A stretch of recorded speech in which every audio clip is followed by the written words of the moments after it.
चलिए जानते हैं आज के देश और दुनिया के महत्वपूर्ण 20 बड़ी खबरें सिर्फ 5 मिनट में। पर अभी तक आपने इस वीडियो को लाइक नहीं किए हैं तो लाइक कर लीजिए, चैनल पे नए हैं तो चैनल को सब्सक्राइब कर लीजिए। तो चलिए वीडियो को स्टार्ट करते हैं।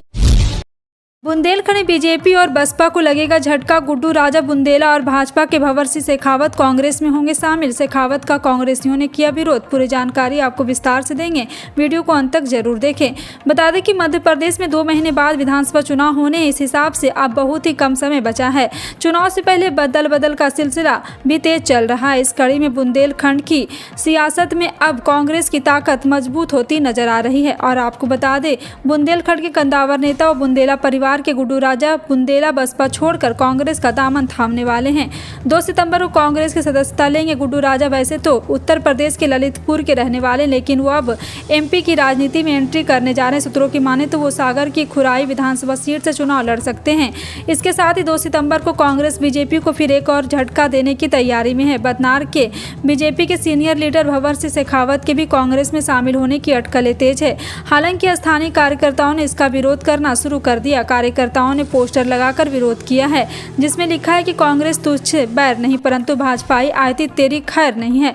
आपको बता दें कि 2018 में बदनावर विधानसभा की जनता ने 42,000 वोटों से हराकर वापस इंदौर भेज दिया। तो वहीं कांग्रेस के जिला अध्यक्ष कमल किशोर पाटीदार ने कहा, यह मामला मेरे संज्ञान में नहीं है। और साथ ही साथ आपको बता दें कि यहाँ पर एक बार फिर से कांग्रेस की बढ़त दिखाई दे रही है।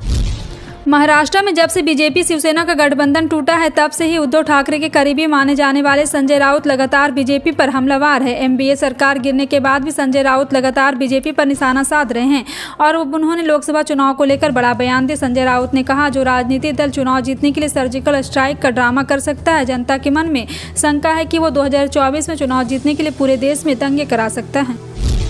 महाराष्ट्र की राजधानी मुंबई में इंडिया गठबंधन की बैठक से पहले नीतीश कुमार के संयोजक नहीं बनने वाला बयान पर अब जन स्वराज यात्रा के सूत्रधार और चुनावी रणनीतिकार प्रशांत किशोर ने बड़ा हमला बोला है। कभी नीतीश कुमार के साथ काम कर चुके प्रशांत किशोर ने तंज कसते हुए कहा, बिहार में पैर रखने का ठिकाना नहीं, देश स्तर पर क्या कर पाएंगे। नीतीश के पास न दल बचा न इमेज, उन्हें संयोजक कैसे बनाया जाएगा। बिहार के उप मुख्यमंत्री तेजस्वी यादव ने सोमवार को यूपी की योगी सरकार पर निशाना साधा। उन्होंने कहा कि यूपी सरकार हिंदू मुस्लिम और बुलडोजर में व्यस्त है। वहां के युवा नौकरी के लिए बिहार आ रहे हैं। बिहार में शिक्षक पद के लिए पिछले हफ्ते परीक्षाएं आयोजित की गई थी। इसमें अन्य राज्य समेत बड़ी संख्या में उम्मीदवार शामिल हुए। इसे लेकर अब तेजस्वी यादव ने सवाल किया है। तो उन्होंने कहा, यूपी से इतने सारे उम्मीदवार को आते देखकर हमें खुशी हुई। उनकी राज्य सरकार हिंदू मुस्लिम बाइनरी और बुलडोजर में व्यस्त है, इसलिए स्थिति बनी है।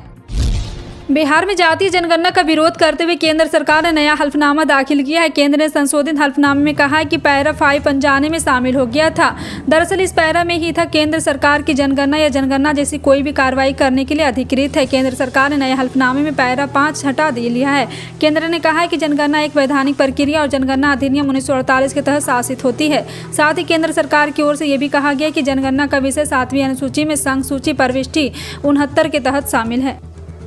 पहाड़ी राज्यों में तबाही मचाने के बाद मानसून की रफ्तार अब कमजोर हो रही। मौसम विभाग के माने तो अगले 5-6 दिन पहाड़ी राज्यों में किसी तरह का कोई अलर्ट नहीं। इसका मतलब है कि उत्तराखंड और हिमाचल में फिलहाल लोगों को राहत मिलेगी। दोनों ही पहाड़ी राज्यों में इस बार 23 जून को ही मानसून ने दस्तक दी थी, जिसके बाद से ही राज्यों में काफी तबाही के मंजर देखने को मिले।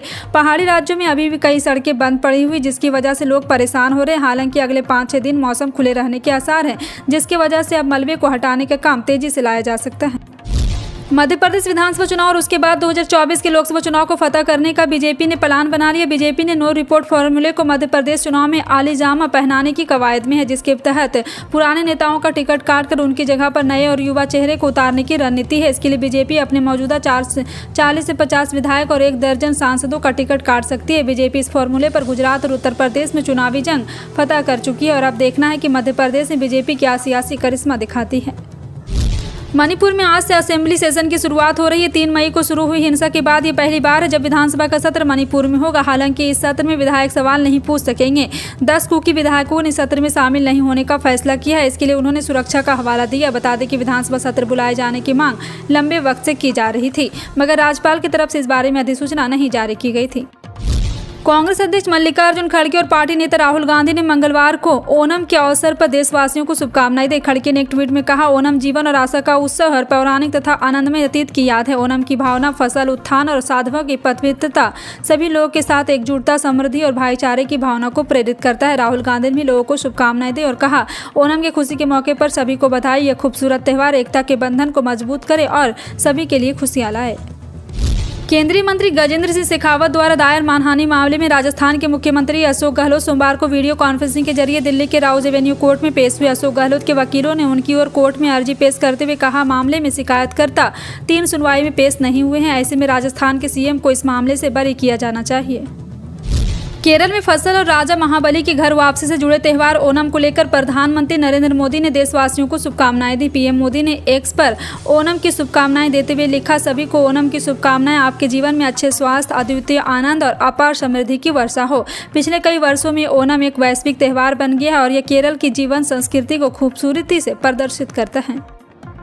कोटा में बच्चे तनाव के कारण अपनी लगातार मौत को गले लगा रहे हैं। रविवार को भी 2 बच्चों ने आत्महत्या कर ली। बढ़ती आत्महत्या के कारण राजस्थान की सरकार ने भी कई कदम उठाए। बच्चों द्वारा उठाए जा रहे इस कदम के रोकने के लिए गहलोत सरकार ने एक समिति बनाई है। इस साल कोटा में आत्महत्या के मामलों में पिछले साल से भी ज्यादा तेजी देखी गई।